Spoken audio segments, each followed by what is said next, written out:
Hi, alright guys, this is Bezmor, and I've got a kind of cool video for you guys today. The first one is a Veno 1v1, and I'm just going to start saying this right now. When you're 1v1ing a Veno, you want to do it unbuffed. We're doing it buffed because she was buffed and didn't want to get buffed, and it gives her a huge advantage because, as you can see right there, was a purge. And I tried to stop that by glacial sharding and holding her at bay, and it didn't proc. But I knew the strategy of the Veno is that they're gonna purge and then immediately try to go into a DD that you can't stop. As you can see, she went with an Iron Guard out of an AD Spark, or sorry, it was a it might have been a summer sprint right there, left over from when she came in for the purge. But anyways, I knew it was gonna be like that, but I was prepared for it, and I threw down a duo star right after the purge, so that even though I was purged, I suddenly have super high amp defense temporarily, for the very least, and that allowed me to tank her entire spark, as you can see there. And then now she's susceptible to my Soul of Silence because the Iron Guard's worn out. So anyways, but if you're 1v1ing a Veno, really try to get it unbuffed, because if you're doing it like I do it, which is them being fully buffed versus me not being fully buffed, it's a very, very hard fight, upwards slant. And this particular Veno is full rank 9, and all her rank 9 is plus 12, so it's actually really, really annoying. But I think it's still a pretty cool fight, to be honest. So, the purge is the biggest thing you have to be aware of, because it's going to purge your defenses if you have them. Secondly, they can purge your offense. Like when you spark, if they purge you right after, they can pretty much... But if they do that, they can't purge your defense at the same time. And as long as I have White Voodoo up, I can actually tank a full rank 9 plus 12 Veno. I'm not sure on the build on this one. I'm guessing it might not be pure magic, because the damage isn't really that bad, and as you can see, even with the full buffs, I'm just tanking it. So yeah, that's one thing. If the Veno decides to use a Nynx, it's gonna slow them down in the end, because as a psychic, Nynx killing is so easy. Like, all you have to do is, if you want to, you can soulburn the Nynx, it'll kill itself in like 1 second. Or additionally, if you don't want to waste your soulburn, you can pretty much 2 to 1 shot a Nynx depending on your voodoo. So the Nynx is really a waste, and if a Veno is constantly trying to Nynx fight you, that means every time you kill it, they're gonna try and run away from you and res it. And while they're resing it, you can just nuke them. So, if they're going to use the Nynx, just make them pay for it. Nuke the Nynx, get rid of it, and it's really what a lot of Venos do, is the Nynx is all their DD, and they just keep the Nynx alive and try to assist it. And if that's their only DD, then you shouldn't have too much trouble killing the Nynx and then killing them.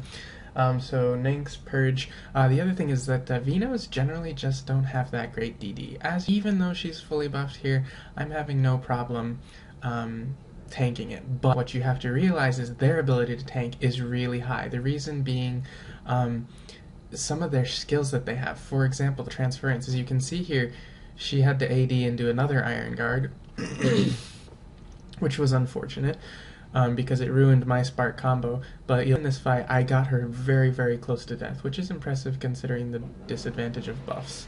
But their ability to tank is really annoying, because when they get super low on HP, they can always use that skill that swaps their MP and HP values, so they'll get really low and then boom, they're suddenly full health again, and then you have to re-kill them. And when they're plus 12 like this one, that's really, really difficult, and you should see it coming up here. It's pretty close. So one thing I do advise is keeping diminished figure on. As you can see, I have used it, trying to reduce the charm ticks, and I mean, at full plus 12, I knew it was not going to be easy, and I didn't realize she was using Fortify here for a little bit, so I wasn't tricking the Soul of Stunning like I normally do.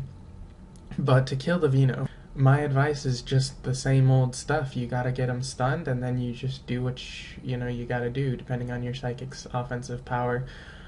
So yeah, she was kiting that kind of stuff. And anyway, so yeah, I keep her stunned, and it's pretty easy, in White Voodoo, to tank the Veno, because for some reason they lack DD.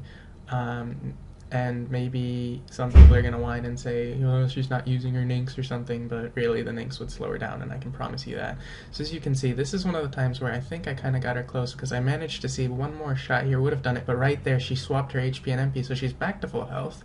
then she absorbs the next few hits, and then by the time she put that transference where she swapped her HP right in between her charm tick, so it was basically like an extra charm tick, and I accidentally nuked the Psy there. I mean the cleric, which I was I didn't know how it happened until I watched the recording. But anyways, yeah, as you can see, fortified again, but it failed or something because I interrupted the channeling. So that's one thing about people who use fortify to get around your soul of stunning, is you can prevent them from using that, because if you see them fortify and you throw down your level 100 single target skill and they get silenced, then they're silenced for the duration of the fortify, and then they're bad. I mean, they're screwed. And as you can see, I almost killed her there again. It was really close, and she canceled her channel there to avoid getting stunned, and I went back to white. Now here, I ended up dying at the end of this fight because I made, well, that was just me face rolling my keyboard and opening all the wrong stuff. But here, I saw what was happening, and so I did the Dew of Star in order to tank the spark, but I didn't realize she had her purge in cooldown. So she came in and purged my Dew of Star, which then meant I have not even my white voodoo on, and I was trying to cast my white voodoo right here, but I got stunned, so I couldn't cast it. And then she got a crit, I believe. Or no, I guess it wasn't a crit, it was just a 6k, but I couldn't get my white voodoo back on, so I just got nuked. But yeah, in general, when you're not fighting a fully plus 12 Veno, if you get rid of the ninks, be aware of the purge, and then just abuse your ability to stun them, and then out DD them. That's Venos. This right here I got you guys is a pretty epic fight, because this is a full rank 9 assassin. What is it about rank 9 assassins full rank 9 assassins that's problematic? Is their survivability has gone just up, that even in white voodoo they're kind of hard to kill. Like, you can't kill them in white voodoo. You have to go to black. But at the same time, their damage is crazy. She's hitting 4k on me with Goth crits, and that's unsparked. So were she to spark and got a Goth crit, I would pretty much be a one-shot. But fully buffed, as you'll see in this video here, I can tank a rank 9 Sin. This one is just a like flawless Citron Shard Sin, but I've also tanked a full Diamond of Tiger rank 9 Sin. So, you know, it's doable.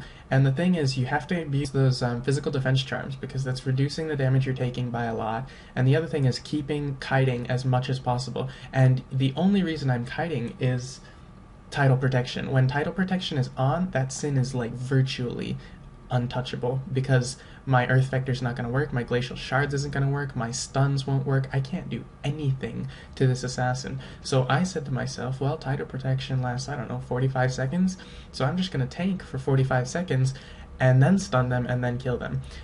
So my method of kiting is, anytime you see them getting near you, you have to anticipate it and start moving before they've even got to you. So as you can see, anytime I get into the air, the second they put on their wings, I pretend like I'm gonna fly somewhere and then drop out of the sky again, because then I'm on the ground there, and this guy, they get a damage nerf if they do anything. And what the problem was in this fight was I missed the tidal protection right there, and I didn't see that it ran out, and she got it recast, which stinks, because I just go, oh crap, now I have to tank it for another 45 seconds, which thankfully I was able to do. So if you're a psychic and you're wanting to tank stuff like this, get a genie with super high magic. As you can see, she pulled out the wings, and then I dropped right back to the ground. And then, you know, keeping your retaliation up, the full rank 9 Sins, they're skill spammers. As you can see, there's Chill of the Deep on the Sin for the attack level, so they can't APS you when they're in full rank 9 mode. They try, and it will, if they're trying, it's just not going to work, I promise you that. And so, there I tried to drop again, but I got caught. And watch out for getting caught, because when you're hovered like that, it's the most dangerous thing if they use Tackling Slash. And so there I went for the Expel again. But yeah, just see, he comes to the ground, and then I get back in the air. I mean, I'm just making it a pain, and keeping retaliation up. Since they're a skill spam class, having retaliation on means whatever skill they're going to try to use to stunlock me is not going to work. And as you can see, it even reflects on them. And there I checked, oh look, the tidal protection's gone, went for the stun, and here's what I really did to be mean, was I went for the physical immune, and then went straight for the DD. Now they potted, which is smart, because that's the only thing they're going to do to survive, but I said, I'm not going to let you stun me.